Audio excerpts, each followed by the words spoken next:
ఈ నెల 17వ తారీఖున అంటే మంగళవారం రోజున మనకు సూర్యగ్రహణంతో కూడినటువంటి అతిపెద్ద అమావాస్య అనేది రాబోతుంది. ఈ అమావాస్య చాలా చాలా పవర్ఫుల్. ఈ అమావాస్య ఏంటంటే కీడుతో వస్తుంది. ఆ కీడు మగపిల్లలు ఎవరైతే ఉన్నారో వాళ్ళ మీదుగా ఈ కీడు వెళ్ళేటటువంటి అవకాశం అనేది ఉంది అని చెప్పేసి మనకి పండితులు చెప్తున్నారు. కాబట్టి మగపిల్లలు ఉన్నటువంటి ప్రతి తల్లి కూడా తప్పకుండా ఆ రోజున మర్చిపోకుండా మీరు ఈ చిన్న పరిహారం అనేది చేయండి. లేకపోతే మాత్రం మీరు చాలా ఇబ్బంది పడే అవకాశం అనేది ఉంటుంది. ఈ మాట ఎందుకు అంటున్నాను అంటే కొంతమంది నమ్మరు. ఇవన్నీ కూడా ఏదేదో చెప్తూ ఉంటారు, ఏదో మాటల కోసం వీడియోల కోసం చెప్తూ ఉంటారు అని చెప్పేసి చాలామంది చాలా తేలిగ్గా తీసి పడేస్తూ ఉంటారు. కానీ ఎప్పుడు ఏ మాట వెనక ఏ అర్థం ఉంటుందో ఎవ్వరికీ తెలియదండి. మనకు ఎవరు చెప్పినా కూడా ఏదో కారణం అంటే తప్ప ఆ మాట అనేది బయటికి రాదు. కాబట్టి మీరు నమ్మినా నమ్మకపోయినా ఈ పరిహారం అనేది మీరు చేయడం వలన మీ బిడ్డను మీరు కాపాడుకున్న వాళ్ళు అవుతారు. ఆ సమస్య నుంచి గట్టెక్కించినటువంటి వాళ్ళు అవుతారనమాట. అంటే మగపిల్లల మీద కానీ ఎప్పుడు ఎందుకు ఇలా కీడులు దోషాలు వస్తాయి అని చెప్పేసి చాలామందికి సందేహం రావచ్చు. మగపిల్లలు ఏంటంటే ఎక్కువ పర్సెంట్ బయట తిరుగుతూ ఉంటారు. బయటికి వెళ్ళే అవకాశాలు వాళ్ళు ఎక్కువగా పనుల మీద బయటికి వెళ్ళడం, బయట తిరగడం, ఫ్రెండ్స్తో వెళ్తారు, బైక్లో నడపడం కావచ్చు, కార్లో డ్రైవింగ్ కావచ్చు.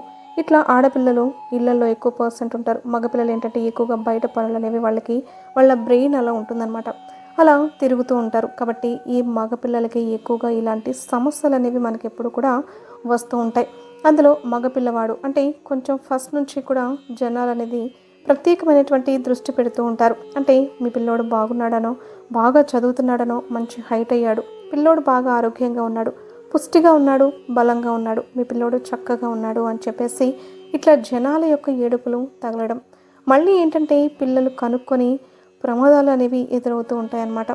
వెళ్ళేటప్పుడు చక్కగా నవ్వుతూనే వెళ్తూ ఉంటారు. కానీ ఇంటికి వచ్చేటప్పుడు ఎలా ఉంటుంది అంటే మనం పరిస్థితులు ఊహించలేం. ఎందుకంటే ఇప్పుడు బయట పరిస్థితులు అనేవి ఏమాత్రం కూడా బాగోలేవన్నమాట. జనం ఏంటంటే అనంగా వెయ్యగా ఒక రాయి తగిలినట్లుగా అనంగా జనాలు ఏడుపులు అనేవి తగిలి పిల్లలు అలా చేజారిపోతూ ఉంటారు. తర్వాత మనం ఎంత బాధపడినా కూడా ఉపయోగం అనేది ఉండదు. కానీ ఖర్చు లేని పరిహారం అనేది తల్లి చేయడం వలన మీ పిల్లలకి అలాంటి ఏడుపులు, జనాల యొక్క నరదృష్టి ఇలాంటివన్నీ కూడా పూర్తిగా తొలగిపోతాయి. కాబట్టి మీరు ఆ రోజున తప్పకుండా ఈ పరిహారం అనేది చేయండి. మగపిల్లలు ఒకళ్ళు ఉన్నా ఇద్దరున్నా ఈ పరిహారం అనేది పిల్లలు మగపిల్లవాడేంటంటే ఆడపిల్ల మగపిల్ల ఇద్దరూ సమానమైనప్పటికీ కూడా మగపిల్లవాడంటే ఒక ప్రత్యేకమైనటువంటి శ్రద్ధ అనేది ఉంటుంది. ఎందుకంటే మన ఇంటి పేరు నిలబెట్టేవాడు, మన వంశాన్ని ఉద్ధరించేవాడు, తల్లిదండ్రులకు తలకొరివి పెట్టి పున్నామ నరక నుంచి రక్షించేవాడు, అలాగే తల్లిదండ్రులకు చివరి వరకు తోడు నీడగా ఉండి సహాయం చేసేవాడని చెప్పేసి ఆడపిల్ల మీద ప్రేమ ఉన్నప్పటికీ కూడా మగపిల్లవాడి మీద ఏంటంటే బాధ్యతతో కూడుకున్నటువంటి ప్రేమలు అనేవి ఉంటూ ఉంటాయి. అలాగే ఆడపిల్ల కూడా తోడు అంటే ఒక అన్న కానీ తమ్ముడు కానీ ఉంటే తల్లిదండ్రులు అలాగే ఆడపిల్ల కూడా బయటికి వెళ్తే ఆడపిల్లల పరిస్థితులు బాగోట్లేదు కాబట్టి అన్నయ్య ఉన్నాడనో లేకపోతే తమ్ముడు ఉన్నాడనో ఆ పిల్లల్ని ఎవ్వరూ కదిలించకూడదని ఒక ధైర్యం కూడా ఉంటుందన్నమాట. అట్లా మగపిల్లవాడు ఏంటంటే మనకు ఒక నమ్మకాన్ని ఒక ధైర్యాన్ని ఇస్తూ ఉంటాడు. కాబట్టి ఆ పిల్లవాడికి ప్రతిసారి కూడా మనం ప్రతి క్షణం కూడా తల్లిదండ్రులు కంటికి రెప్పలాగా కాపాడుకోవాల్సినటువంటి బాధ్యత అనేది ఉంటుంది. అంటే తిండి విషయంలో జాగ్రత్తగా పిల్లోడు బాగుండాలని మంచి ఆహారం ఎలా పెట్టుకుంటూ ఉంటామో వాటితో పాటుగా ఇలాంటి పరిహారాలు అంటే ఈ అమావాస్య స్థితిలో ఈ గ్రహణం తిథుల్లో ఈ చెడు అంతా కూడా గ్రహాలు ఏంటంటే వ్యతిరేకంగా మారుతూ ఉంటాయి. మనకి అదే అంటారు ఒకసారి టైం బాగోదు అని చెప్పేసి. అలాంటి బాగోని తిథులు ఇలాంటివి ఏమన్నా ఉన్నాయంటే కాబట్టి ఇలాంటి రోజుల్లో మీరు ఆ చెడు తీసేయడానికి ఈ చిన్న దిష్టులు పరిహారాలు అనేవి తీసేయాలి. తీసేసినప్పుడు మీరు అన్ని రకాలుగా మీ బిడ్డను కంటికి రెప్పలాగా కాపాడుకున్న వాళ్ళు అవుతారు. ఈ పరిహారం ఏ వయసు వాళ్ళు చేయాలి అనంటే మీ పిల్లవాడు 6 నెలల పిల్లవాడి దగ్గర నుంచి 50 సంవత్సరాల మగపిల్లల వరకు ఏ తల్లైనా చేసుకోవచ్చు అనమాట. ఎందుకంటే 30 సంవత్సరాలు వచ్చినా 40 వచ్చినా 50 ఏళ్ళు వచ్చినా తల్లికి బిడ్డే. ఆ బిడ్డ ఎప్పుడు కూడా చిన్నవాడిలాగే కనిపిస్తాడు. ఎప్పుడు కూడా బిడ్డ నిండు నూరెల్లో ఆరోగ్యంగా ఉండాలని తల్లి కోరుకుంటుంది. కాబట్టి మీరు అట్లా ప్రతి ఒక్కరు కూడా చేసుకోవచ్చు. అలాగే ఒకళ్ళు ఇద్దరు ఉన్నటువంటి మగపిల్లలు కూడా ఈ పరిహారం అనేది చేసుకోవచ్చు. కొంతమంది పిల్లలు దూరంగా ఉంటారు. అట్లా దూరంగా ఉన్నటువంటి పిల్లలకు చేయడానికి కుదరక ఇబ్బంది పడిపోతూ ఉంటారు. అలాంటప్పుడు మీకు దగ్గరలో బంధువులు ఎవరైనా ఉంటే అలాంటి వాళ్ళ చేతైనా ఈ పరిహారం అనేది చేపించవచ్చు. లేదా తల్లి దగ్గరే ఉంటే తల్లే చేసుకోవచ్చు అనమాట. తల్లి చేతుల మీదుగా చేస్తే ఇంకా మంచిదండి. అసలు వెంటనే ఆ చెడంతా కూడా పూర్తిగా తొలగిపోతుంది. కొంతమందికి తల్లులు కూడా ఉండరు, భార్యలు ఉంటారనమాట. అంటే ఒక వయసు వచ్చిన తర్వాత వివాహమైన వాళ్ళు అలాంటి వాళ్ళు మీ భర్తలకు కూడా మీరు చేసుకోవచ్చు. ఇంట్లో మీ అత్తమామలు ఉంటే వాళ్ళతో చేపించండి. లేదు మాకు తల్లిదండ్రులు, మా భర్తకు సంబంధించిన వాళ్ళు లేరు అనుకుంటే భార్య కూడా కొన్ని సమయాల్లో తల్లితో సమానం అని చెప్పేసి అంటూ ఉంటారు కదా. కాబట్టి భార్య అయినా సరే మీ భర్తకు ఈ పరిహారం అనేది చేసుకోవచ్చు అనమాట. ఎందుకంటే ఈ భర్తల మీద ప్రత్యేకమైనటువంటి జనాల చూపులు, ఏడుపులు మీ భర్త బాగున్నాడనో లేకపోతే మీ భర్త చక్కగా ఉన్నాడనో, కొంతమంది భార్య భర్తల మధ్య థర్డ్ పర్సన్ ఎవరైనా వచ్చి వాళ్ళిద్దరిని దూరం చేస్తూ ఉంటారు. కాబట్టి అలాంటి వాళ్ళు కూడా మా భర్త మాకెప్పుడు సొంతం అవ్వాలి, బయటికి ఎటు వెళ్ళినా కూడా మా భర్త యొక్క ఆలోచన విధానం అనేది మారకూడదు అని చెప్పేసి అలా ఎవరైనా కూడా చేసుకోవచ్చు అనమాట. ఇట్లా తల్లి కావచ్చు, భార్య కావచ్చు, అమ్మమ్మలు కావచ్చు, ఇళ్లలో పెద్దవాళ్ళు, నాయనమ్మలు కావచ్చు, ఎవరైనా సరే ఈ పరిహారం అనేది చేయండి. చేయడం మాత్రం మీకు తప్పనిసరి. మీరు నమ్మినా నమ్మకపోయినా చేయండి. దానివల్ల మీకు రూపాయి ఖర్చు అనేది ఏమీ లేదనమాట. కానీ ఒక ధైర్యం అనేది ఉంటుంది. ఎందుకంటే పెద్దల మాట పెరుగన్న మూట అంటారు.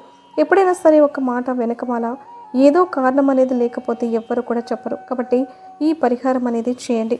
ఇది ఏ సమయంలో చేయాలి ఇదంతా కూడా నేను వివరంగా చెప్తానండి, పూర్తిగా వినండి.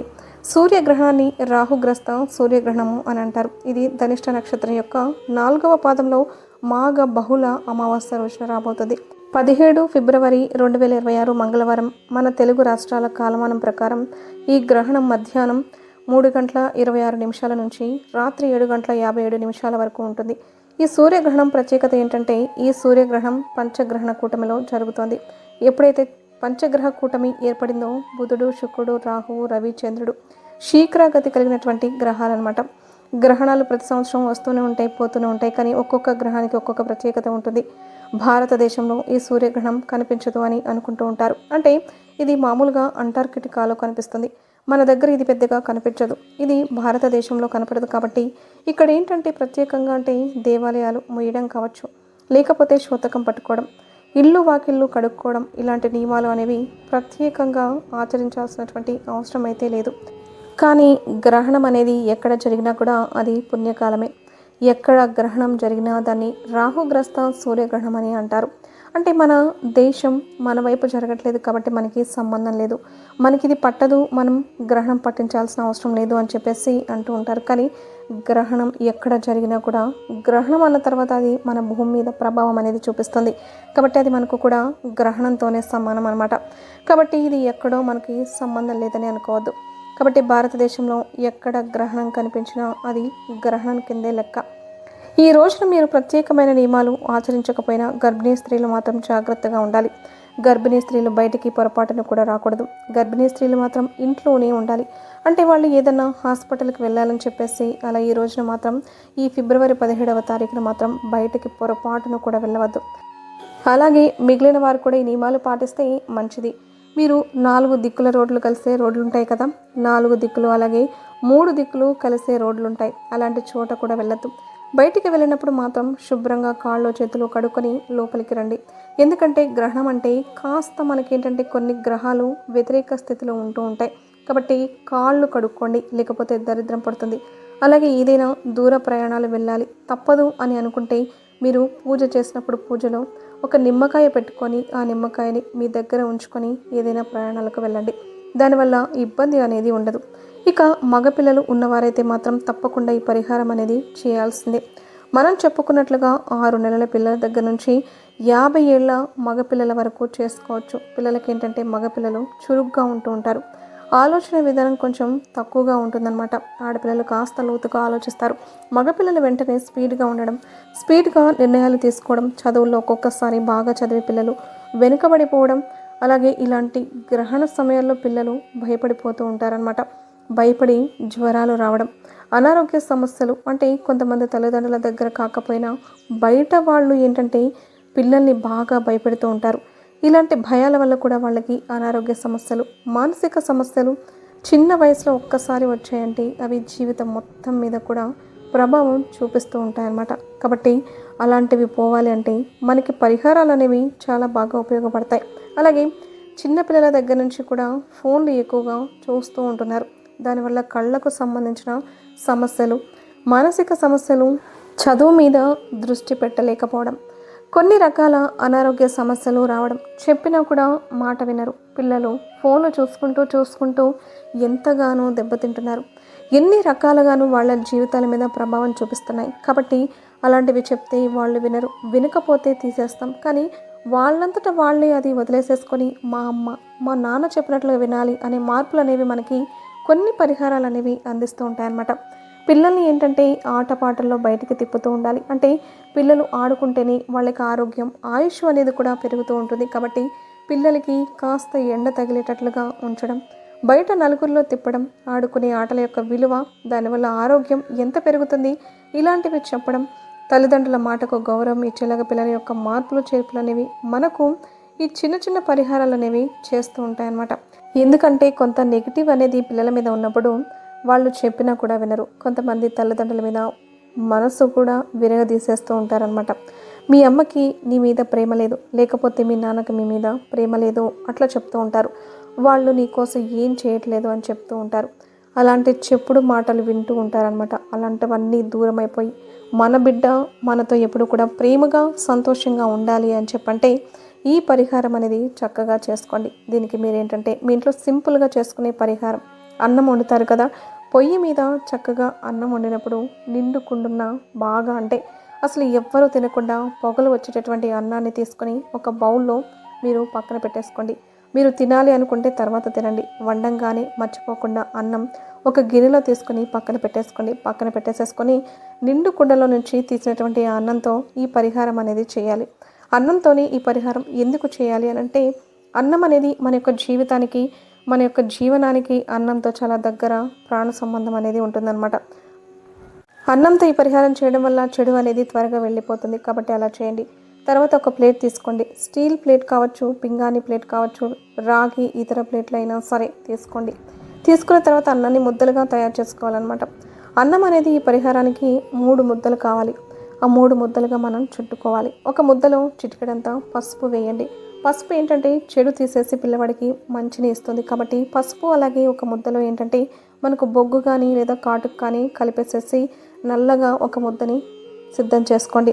బొగ్గులు మనకి ఐరన్ చేసే వాళ్ళ దగ్గరైనా ఇస్తారు, లేకపోతే మనం కాటుకైనా కలుపుకోవచ్చు. తర్వాత కోడిగుడ్డును కూడా ఒకదాన్ని సిద్ధం చేసుకోండి. కోడిగుడ్డు అనేది చాలా చాలా పవర్ఫుల్ పరిహారాలకు పెట్టింది పేరు అనమాట. కోడిగుడ్డు ఏంటంటే ఒక జీవంతో సమానం. కాబట్టి పిల్లల జీవితాన్ని మార్చగల శక్తి కోడిగుడ్డుకుంటుంది. అంటే పిల్లలకు తిన్నప్పుడు గుడ్డు పెడితే ఎంత బలమో అలాగే పరిహార పరంగా కూడా పిల్లలకు చెడు తీసేసి మంచి ఇవ్వడానికి ఇది చాలా బలంగా ఉపయోగపడుతుంది. ఇలా చేసుకున్న తర్వాత ఒక ప్లేట్ తీసుకొని ఆ ప్లేట్లో ఈ నల్ల అన్నం ముద్ద ఒకటి, అలాగే పసుపు వేసినటువంటి పసుపు అన్నం ముద్ద, ఆ ముద్దలో చిటికెడు కుంకుమ వేసి కుంకుమ కలిపేటట్టు ఎర్ర అన్నం ముద్ద కూడా ఒకటి తయారు చేసుకోండి. చేసిన తర్వాత మర్చిపోకుండా వాటి మీద నువ్వులు, నల్ల నువ్వులు ఉంటాయి కదండి, శని తీసేయడానికి పిల్లల మీద చాలా బాగా ఇవి ఉపయోగపడతాయి. ఆ నువ్వులను కూడా ఈ ముద్దల మీద చల్లేసేయండి.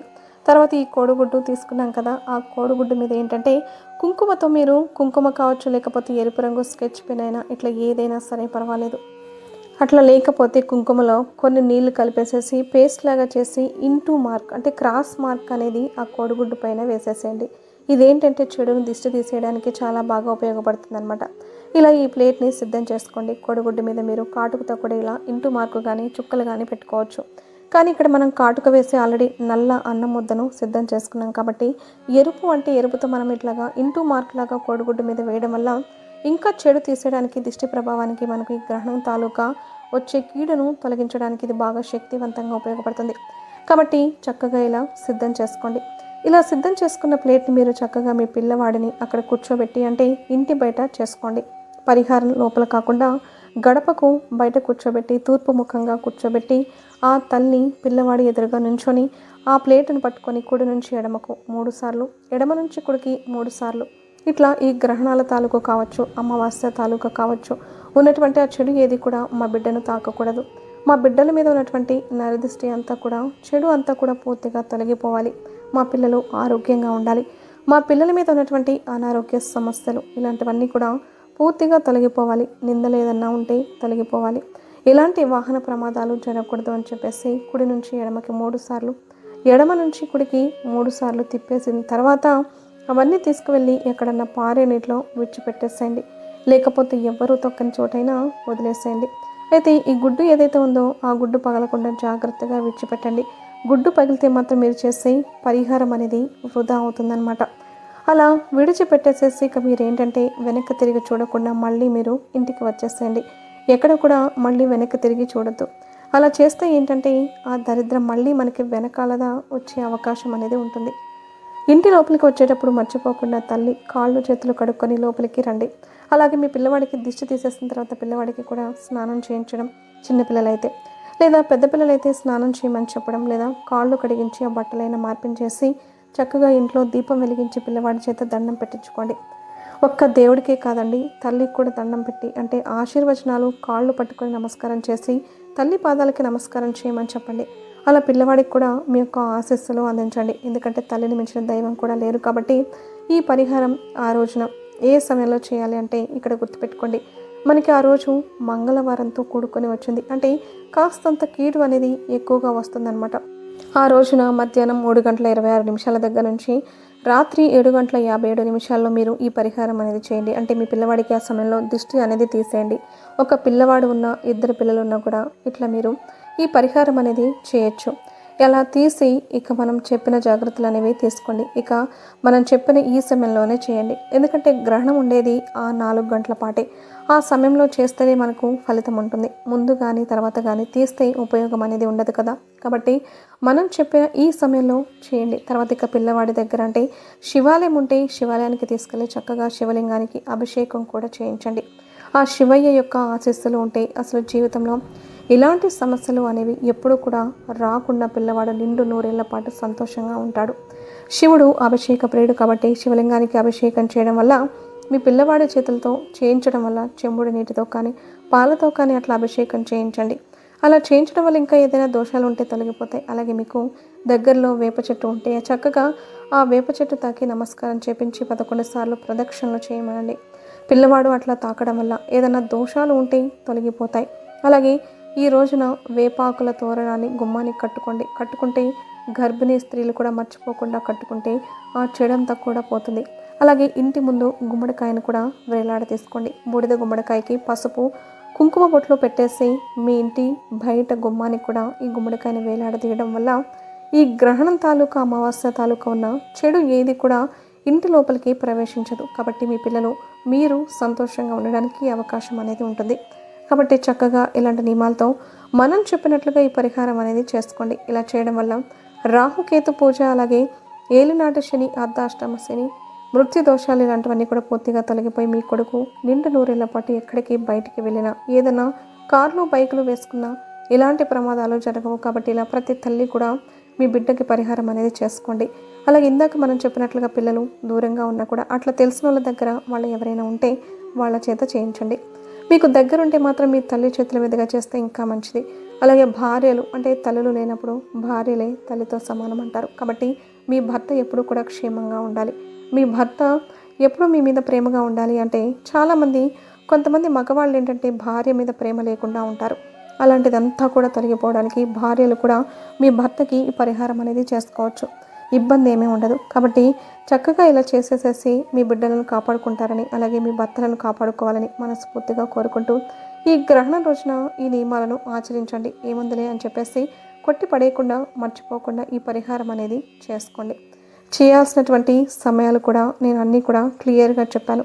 అర్థం కాకపోతే ఒక్కసారి మళ్ళీ వినండి. అలాగే ఈ రోజున పొరపాటును కూడా నాన్ వెజ్ తినకూడదు. తలకు నూనె రాసుకోకూడదు. భార్య భర్తల బ్రహ్మచర్యం పాటించాలి. లేదంటే పిల్లలకు అనారోగ్య సమస్యల లోపాలతో పుట్టే అవకాశం అనేది ఉంటుంది. కాబట్టి భార్య భర్తలు ఈ గ్రహణం రోజున చక్కగా బ్రహ్మచర్యం అనేది పాటించండి. నలుపు రంగు బట్టలు అస్సలు వేసుకోకూడదు. ఈ నియమాలను కూడా ఆచరించండి. వీడియో నచ్చితే లైక్ చేసి ఛానల్ని సబ్స్క్రైబ్ చేసుకొని ఓం నమః శివాయ అని కమెంట్ చేయడం అస్సలు మర్చిపోవద్దు.